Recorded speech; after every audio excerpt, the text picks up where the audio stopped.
Salah satu aspek menarik dari penafsiran ajaran Islam dalam kejawen adalah bahwa ia didasarkan pada budaya pemikiran Jawa, bukan doktrin Islam ortodoks. Mistisisme dalam Islam kejawen menonjolkan kepekaan untuk perbaikan makna secara tersirat dan cenderung ke arah. Orang Jawa menerima fakta secara mitos atau malah sengaja memasukkan unsur mitos ke dalamnya. Selama informasi itu dikatakan oleh orang lain, maka selamanya akan dianggap mitos. Boleh tidak percaya sebelum kalian mengalaminya sendiri, atau tidak bisa dibuktikan dengan konsisten. Maka dari itu, orang Jawa selalu mengedepankan ilmu hidup atau ilmu kehidupan yang didasarkan pada pengalaman. Istilah yang sangat populer dalam Islam kejawen adalah Manunggaling Kawula Gusti, Jumbuhi Kawula Gusti, atau Pamoring Roro Minta Tunggal. Dalam video ini akan dijelaskan tentang ajaran Islam sesuai dengan pemahaman budaya masyarakat Islam kejawen yang cenderung mengutamakan tasawuf daripada syariat. Maka dari itu tak heran orang Islam kejawen tidak sholat sebagaimana sholatnya orang-orang syariat ini dan Syiah.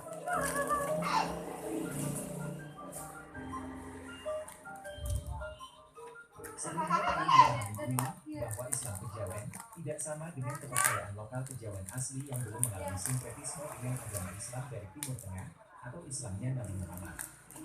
Islam kejawen adalah salah satu bentuk agama Islam yang dipraktikkan oleh orang-orang Jawa, terutama di Jawa Tengah dengan pusat budaya di Solo dan Yogyakarta.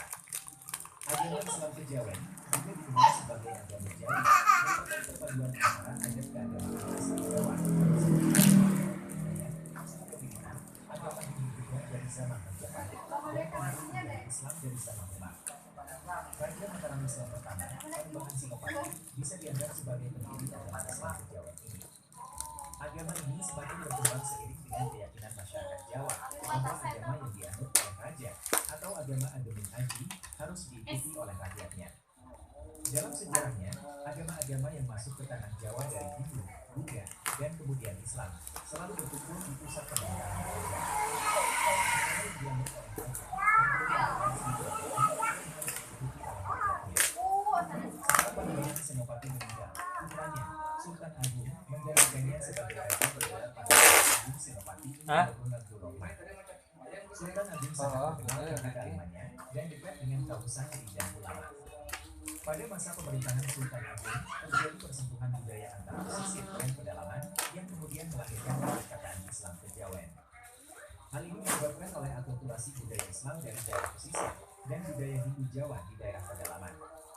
Persentuhan dan sinkretisme antara kedua budaya ini memberikan dampak yang besar bagi perkembangan budaya di Jawa. Perpustakaan Islam kejawen merupakan salah satu jenis perpustakaan Jawa yang menggabungkan tradisi Jawa dengan unsur-unsur ajaran agama Islam. Perpustakaan ini ditulis dalam bahasa Jawa dan berisi ajaran mistik Islam, namun hanya sedikit yang membahas tentang hukum Islam. Walaupun begitu, banyak ajaran Islam yang dilengkapkan dalam perpustakaan ini dan dimanfaatkan sebagai sumber ajaran hidup oleh orang-orang Islam di Jawa. Di dalam perpustakaan Islam kejawen, terdapat beberapa istilah yang sering digunakan untuk menyebut karya sastra para pujangga Jawa, seperti primbon, lirik, serat, dan suluk. Lirik, serat, dan suluk berisi ajaran tentang mistik Islam, sedangkan primbon berisi ramalan, doa, mantra, tradisi ritual orang Jawa, dan sebagian kecil ajaran hukum Islam. Perpustakaan ini terus berkembang hingga beberapa generasi kerajaan Mataram Islam, termasuk pada masa Keraton Surakarta pada abad ke-19 dengan pujangga terakhir Raden Gangotiro Warsito. Penafsiran agama, khususnya tentang keterangan yang dilakukan oleh orang Jawa, disajikan secara harfiah agar mudah dipahami dan diikuti oleh masyarakat. Ketika agama Islam masuk ke tanah Jawa, masyarakat menerima ajaran tersebut, tetapi seringkali melakukan penafsiran yang berbeda dari sumbernya karena disesuaikan dengan budaya dan pemikiran yang berkembang pada masa itu. Penafsiran masyarakat Jawa terhadap agama Islam cenderung menekankan unsur-unsur budaya Jawa untuk mempertahankan citra adiluhung budaya Jawa. Hal ini tercermin dari banyaknya karya sastra para pujangga Jawa, baik dari keraton maupun pengikut mereka, yang mengajarkan penafsiran Islam dengan gaya khas Jawa, atau yang disebut sebagai penjawaan ataupun jawanisasi. Banyak karya sastra dari para pujangga Jawa yang kereta darusan.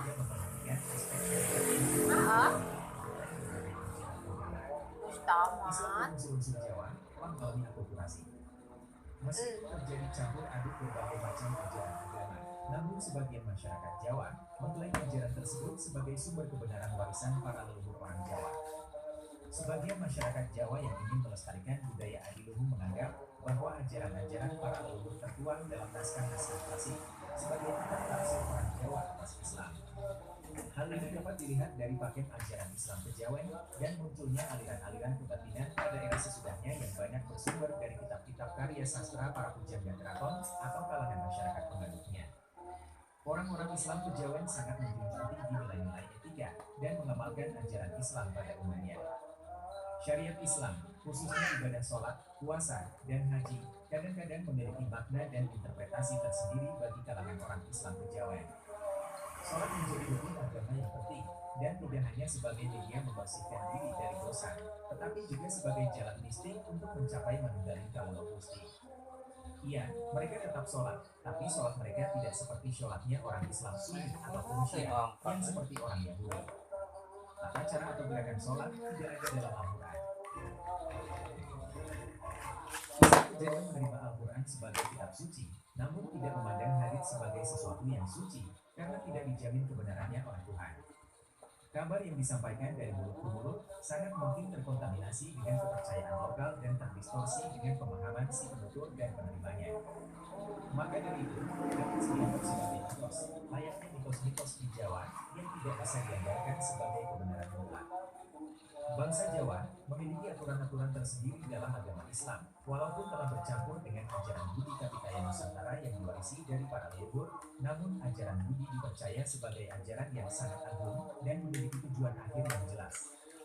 Orang Islam kejawen percaya bahwa di tanah Jawa juga ada nabi-nabi Islam sebelum Nabi Muhammad yang ajarannya masih dilestarikan. Jadi, tidak serta-merta mengimpor budaya Arab atau beranggapan ajaran ini telah diselewengkan semuanya tanpa terkecuali. Islam datang hanya untuk memberi peringatan bahwa ada ajaran yang mulia dari nabi-nabi sebelumnya yang membawa kedamaian dalam hidup. Islam kejawen telah berkembang menjadi ratusan aliran dan cabang yang berbeda. Beberapa dari aliran yang masih bertahan di desa ini seperti Sarika Galata, Mandes, Pangestu, Al-Budia, Al-Bukan Batak, dan sebagainya. Keanekaragaman Islam kejawen dapat dilihat dari cabang-cabang ilmu yang dipelajari oleh pengikutnya. Salah satunya adalah ilmu kanuragan atau ilmu kebal yang berkaitan dengan kekuatan supernatural dan bela diri. Selain itu, ada juga ilmu kalibawaan atau pengasihan yang berkaitan dengan pengaruh besar terhadap keadaan jiwa manusia dan sering digunakan untuk menciptakan wibawa atau memikat hati seseorang. Terdapat juga dua tingkat ilmu yang berhubungan dengan mata batin, yaitu ilmu terawangan dan ilmu sukmo. Mereka yang memiliki ilmu terawangan dapat meningkatkan kepekaan mata batin mereka, sedangkan mereka yang telah mencapai tingkat ilmu sukmo memiliki kemampuan untuk melepaskan roh mereka untuk tujuan tertentu. Sholat dalam Islam kejawen tidak memiliki paket yang disepakati. Namun pada umumnya, mereka akan melakukan sikap tenang yang kebanyakan dilakukan di dalam dengan suasana. Yang terpenting adalah mengingat dan mengagumi kebesaran Allah. Menurut kepercayaan Islam kejawen, manusia dan Tuhan memiliki hubungan yang erat. Tuhan dianggap sebagai bagian dari hidup manusia, dan unsur jasmani dan rohani manusia berasal dari Tuhan. Paham ini mengajarkan konsep manunggaling kawula Gusti yang menyatukan manusia dengan Tuhan melalui penghayatan mistik. Dalam Islam kejawen, manusia dianggap berasal dari Tuhan dan harus berusaha untuk kembali kepadanya. Hubungan antara manusia dan Tuhan disebut orang tunggal. Konsep ini berbeda dengan ajaran Salafi Wahabi yang mengajarkan sifat Tuhan yang berada di luar alam semesta atau sosok yang tersendiri, pribadi, atau sosok yang duduk di atas singgasana. Islam kejawen menganggap Tuhan bersifat imanen, yang berarti Tuhan ada di dalam diri manusia dan sangat dekat dengan urat leher manusia. Kepercayaan Islam kejawen memang terkait erat dengan ilmu makrifat, namun ada beberapa orang yang dapat memahami ajaran ini. Dalam pandangan kejawen, ilmu ini dirahasiakan dan tidak boleh diajarkan kepada sembarang orang. Makrifat berasal dari kata Arab yang berarti mengenal atau mengetahui, namun sebenarnya lebih mengacu pada pengenalan zat Tuhan secara langsung melalui mata hati. Ilmu makrifat tidak didapatkan melalui pemikiran atau dalil kitab suci, bukan pula dapat dipahami hanya dengan mendengar pengalaman, bukan melalui pengalaman langsung. Tuhan tak bisa diceritakan wujudnya. Karena kalau diceritakan, sesungguhnya penceramah itu tidak sedang menceritakan Tuhan, tetapi menceritakan berhala dalam imajinasinya. Entitas Tuhan absolut dan tak terbayangkan, serta tak bisa dijangkau melalui indera manusia. Oleh karena itu, orang Jawa menyebutnya sebagai sentian raya atau kosong, meskipun bukan berarti tidak ada. Mereka mengungkapkan keberadaannya dalam kalimat singkat, Tan Kenoki Moyomopo, yang artinya tidak bisa diapa-apakan. Hal ini senada dengan surat Asyura ayat 11.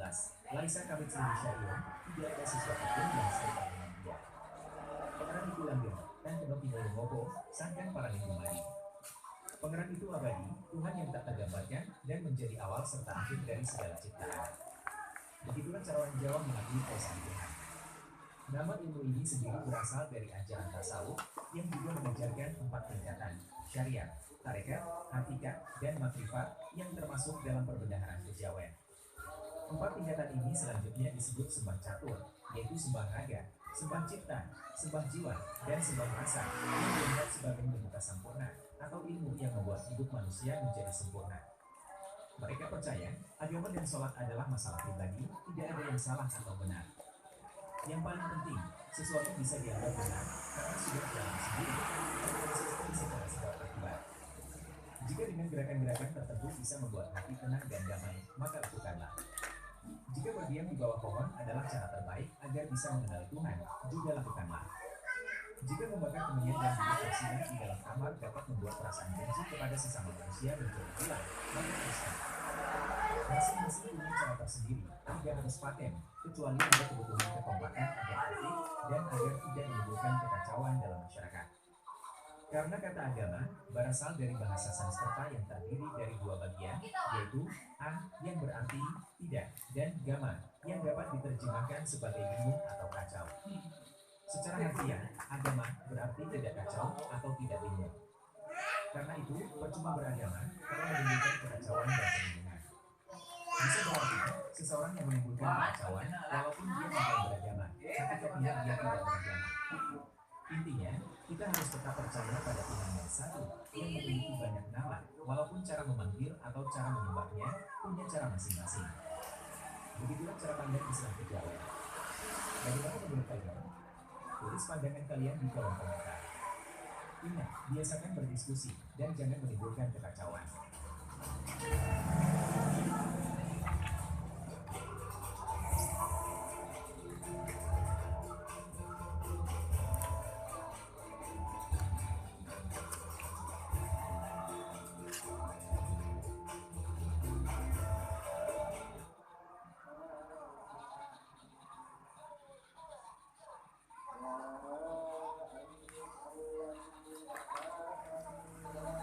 Saat ini, dan sudah berubah orang-orang masih mencari-cari agama paling benar sampai mereka tutup usia. Sejak manusia mulai beragama, muncul perdebatan tentang kebenaran agama yang dianutnya.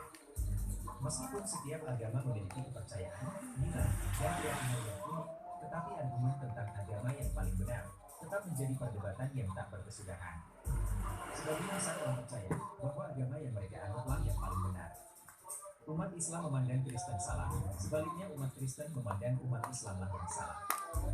Bahkan dalam satu agama, misalnya sesama Islam, kaum Sunni memandang Syiah salah, sebaliknya kaum Syiah memandang Sunnilah yang salah. Bahkan lagi, walaupun sama-sama Sunni, Wahabi Salafi menganggap Sufi salah, sebaliknya orang Sunni menganggap Salafilah yang salah. Bahkan lagi, sesama semakin juga.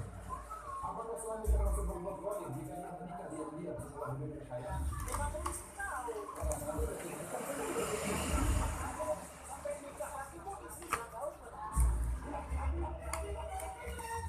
Yang tinggi masih sunnah.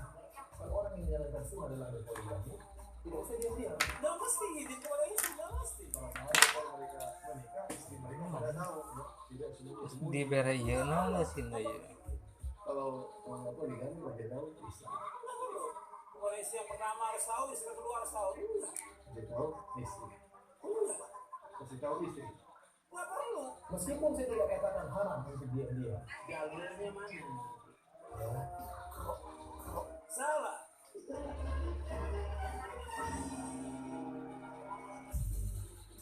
Dari sini, Iya naon ya. yang mungkin jadi pertanyaan paling besar dari Nah, semua iya. pertanyaan, bagaimana jika agama yang benar Cacing, nah, saja iya. salah? Apakah Tuhan akan melindungi kita meski duluan kita? Bagaimana kita bisa menentukan agama yang paling benar? Mengapa Tuhan diam saja, seolah-olah menjebak manusia dalam ketidaktahuan? Walaupun sudah diberikan akal untuk berpikir, tapi mengapa para agamawan malah melarang kita menggunakan akal untuk mencari kebenaran? Tentu saja, pertanyaan ini sering mengganjal dalam pikiran karena agama dianggap sebagai penentu nasib di akhirat. Lampu Salah OS satu LED ancamannya neraka untuk kayak selamanya. gini. Oh, Dan sungguh ini mengerikan. diberi bonus lampu. Jadi jangan iya. Kita mulai dari agama yang paling jarang Meleduk dibahas, kayak yaitu gitu. agama Buddha. Dalam sebuah wawancara dengan seorang tokoh renovator Oh. dari pembebasan Amerika Latin asal Brasil Leonardo Bobo, tokoh spiritual Oh, iya teh lampu, Mas Bro. ditanya tentang Nuhun lah. agama yang terbaik di dunia. Pertanyaan itu Diberi bonus lampu. saat sesi istirahat pada diskusi mengenai agama dan kebebasan. Dalam hatinya, Bob sengaja mengajukan pertanyaan yang sedikit gagal dengan harapan Dalai Lama Langsung benerkeun Sanyona. adalah agama Tes, Hindu tes, dari tes. Tibet atau agama-agama timur yang lebih tua dari agama Kristen. Namun ketika mendengar pertanyaan itu, Dalai Lama tersenyum dan memberikan jawaban yang menunjukkan. Dalai Lama mengatakan agama terbaik adalah